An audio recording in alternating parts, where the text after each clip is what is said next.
Field observation in elementary school. Introduction.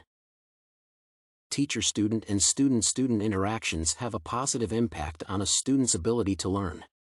Besides, such relationships are crucial in developing students' academic self-concept and boosting their enthusiasm and success. Scholars have come up with various theories to support the significance of establishing the relations discussed above in teaching students. Societal, historical, and philosophical aspects play out in classroom environments. Observation of Ms. Ainge as she teaches mathematics to grade 2 students at East Elementary School reveals various approaches to creating meaningful teacher-student and student-student collaborations. The role played by the teacher. The teacher played the role of imparting knowledge to the students. This can be evidenced by looking at Ms. Ainge's dedication to using various tactics to ensure that the learners understand the topic's key concepts. Historically, this has remained to be one of the primary objectives of teaching. Besides, the tutor is instrumental in creating a favorable classroom environment to support learning. The use of a friendly tone and encouraging all pupils' participation creates a warm atmosphere in the classroom.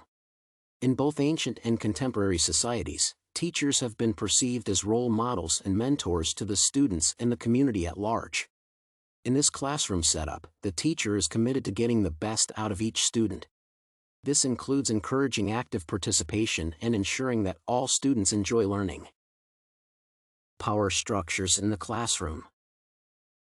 In this classroom setting, there is a certain degree of power exerted by the tutor. This enables her to take control of the learning process to meet the lesson's objective. This approach depicts philosophical influence on education whereby exercising some authority is perceived to create an impact on the subordinates. The fact that the teacher is entirely in charge of teaching enables her to choose the approach to use freely. Students' compliance with the educator's instructions shows how power structures influence the process of learning in this particular classroom. How the teacher engaged was engaged. In this setup, the teacher is engaged through questions to gauge if the students have understood the lesson's critical concepts. The questions are either directed to an individual or the entire class collectively. This also measures the student's commitment to the learning process. The student's formative assessment on the spot also helps the tutor know if there is any need to reinforce specific models. Ms. Ainge also gets engaged through maintaining movement within the classroom throughout the lesson. This enables her to connect with all learners seated at different corners of the classroom and capture their attention. Besides, it helps assist a kinetic learner in grasping main concepts. The children's behaviors in the classroom.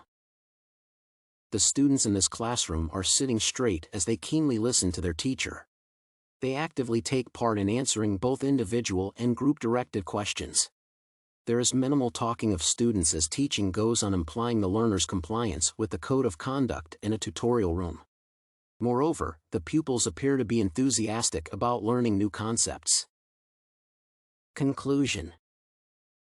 Societal, historical, and philosophical aspects have contributed to shaping the classroom environment. This paper's tutorial room setup shows the teacher's efforts to use various approaches to explain the mathematics concept. Besides, active learner participation has been enhanced by creating a favorable atmosphere. Combining various approaches to teaching enables the tutor to achieve the primary goal of imparting knowledge to the students and boosts their enthusiasm and success.